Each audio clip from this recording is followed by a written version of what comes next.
Hello everyone, Shinto Bean here, and in this video I'm doing something a little bit different. I actually arranged a PvP match playing against another player in my clan because I wanted to test out the true power, or lack thereof, of the Big Game Hunter trait. So I've got one of the most ridiculous decks I've ever built here, Magos Dominus as the Warlord, and every single one of these 6 bodyguards has Big Game Hunter.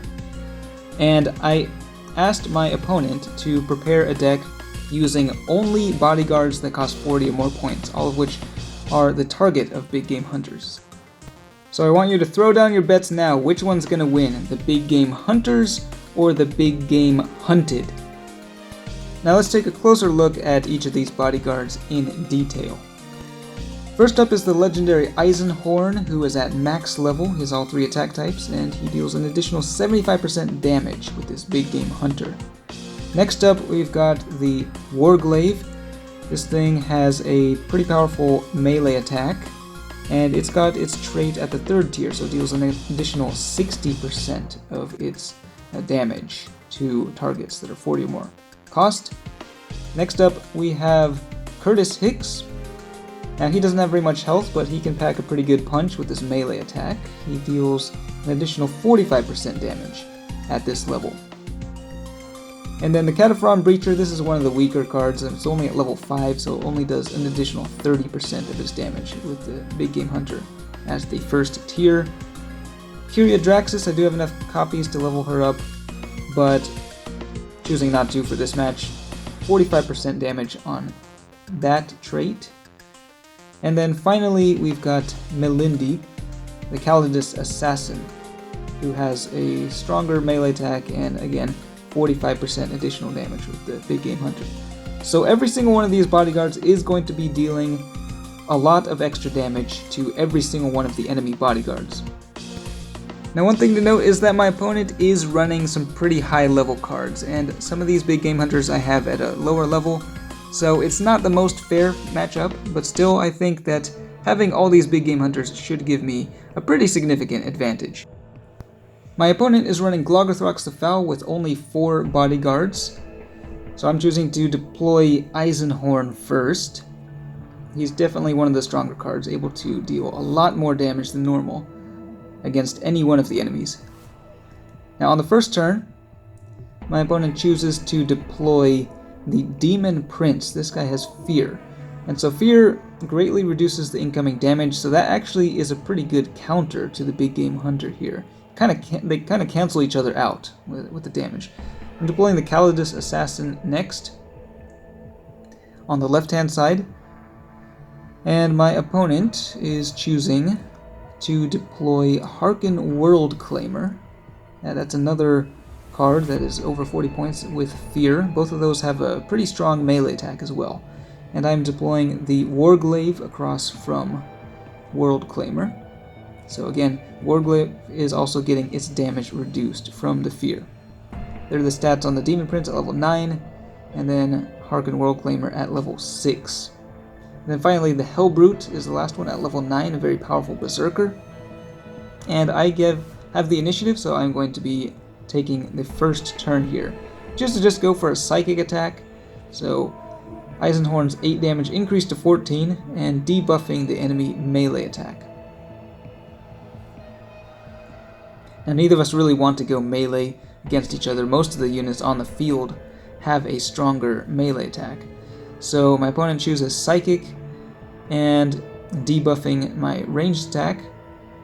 So he could just go into a loop like this, constantly readying or going with the Psychic attack, and honestly that might have been a better option for me because I'm debuffing his main attack type, but I choose to go for a ranged attack, so 18 damage getting increased to 26, 5 damage from Eisenhorn getting increased to 9, and then the Warglaive dealing 30 damage. Again, that Fear is greatly reducing the damage from these Big Game Hunters. Now at this point, my opponent decides to go for a melee attack. So the Calidus Assassin barely survives there, still dealt quite a bit of damage from the other bodyguards, 62 damage from the melee attack from the Assassin, Eisenhorn dealing 42, and then the Warglaive 64 damage. Again, with big game hunters, you don't actually know how much damage you're going to deal exactly, because it's different from what's displayed there. But I also choose to go for the melee attack, and definitely dealing quite a bit of damage here, but it's not enough to kill anything, and there is Magos Dominus, a special rule going off, healing my two guys here. Now this is where I make the major mistake of moving Eisenhorn across from the Hellbrute. I think part of it was just out of pity because I felt like I was kind of cheating having a max level Eisenhorn in there, but this allowed my opponent to go for a melee attack. And that Hellbrute, having been charged up with its Berserk Rage, was able to take down Eisenhorn in one hit. Meanwhile, the Cataphron Breacher is one of the weakest cards in here, so it's not really able to deal very much, especially with the fear on the field. The Warglaive does take out Harken World Claimer, and it gets hit by one stack of Nurgle's Rot. And now I put down Curtis Hicks across from the Hellbrute. Now, Curtis Hicks has a pretty good melee attack, and with the Hellbrute only at 90 health, I assumed that Hicks would be able to take it down with one attack. But this is where I made big mistake number 2. Now my opponent actually decided to deploy the Warlord early. Now the AI will never do this, but since this is a live match against another player, play it a little bit differently. So I go for the melee attack here, and that turned out to be a big mistake because Hicks was only able to deal 81 damage, leaving the Hellbrute alive. And the Demon Prince also survives. And so the Warglaive goes down. Curtis Hicks is in grave danger. So I put down Kyriadraxis across from the Hellbrute, figuring that with 118 health should be able to survive the next melee attack. However, Gloggerthrox the Foul is at a high enough level that he is actually able to slice up Hicks. Kyriadraxis does survive, so she is able to destroy the Hellbrute with a counterattack. The Cataphron Breacher still not dealing very much damage, but it finally brings the Demon Prince at least within lethal range, and this is where I deploy my Warlord, and my opponent deploys his final bodyguard, yet another one that is over 40 points, and maybe you can guess what it is. Big hint, it's a very powerful melee berserker, Karn the Betrayer. So at this point I'm really not able to do a whole lot. I choose to go with the ranged attack, which allows the Cataphron Breacher to finish off the Demon Prince finally, but Magos Dominus getting his damage greatly reduced. Not that he does very much damage anyway, but it's going to take an eternity for him to take down Gloggerthrox. Got one lane open, so the Cataphron Breacher can attack Gloggerthrox directly. However, Karn is just too strong, and he takes down Draxus easily, and quite a bit of damage. Now the left lane is open on my side, and this is no longer favoring me at all. So at this point I think you know where the game's gonna go.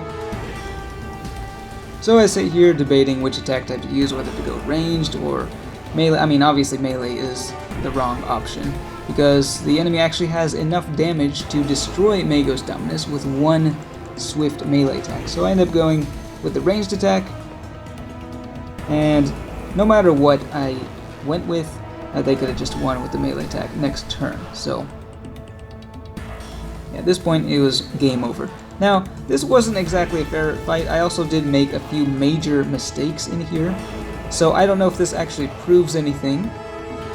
But, well, one conclusion I guess you could draw from this is that even if you have the advantage when it comes to the traits, you do have to be smart in the way that you use them. When it comes to Big Game Hunter, I think it's hard enough getting a Big Game Hunter to actually face off against big game, something that's 40 or more points. But even when you do, it's not always guaranteed to do very much. For one thing, big game cards tend to have a whole lot of attack and health, whereas some big game hunters don't really deal very much damage. In this scenario, the Cataphren Breacher, Kyriadraxis, and the Calidus Assassin, it's true that they were at a pretty low level, but even at the higher levels they don't really deal quite enough damage to be taking down a lot of cards that are 40 more points unless you have a really big attack charged up or you're using like target acquired to focus them down. Curtis Hicks, on the other hand, can deal quite a bit of damage, but he has too little health, and so he can easily be taken down by a lot of cards that are 40 or more points. Now, there certainly are some powerful big game hunters out there, but as a trait I think it's a little bit too situational, and it requires some skill and a degree of luck to really pull off some truly powerful combos. But I'd like to hear what you think about this trait, if you use big game hunters a lot, and if so, what sort of strategy, what sort of combination of cards do you think works best? Let me know in the comments. Thanks for watching, and I will see you next time.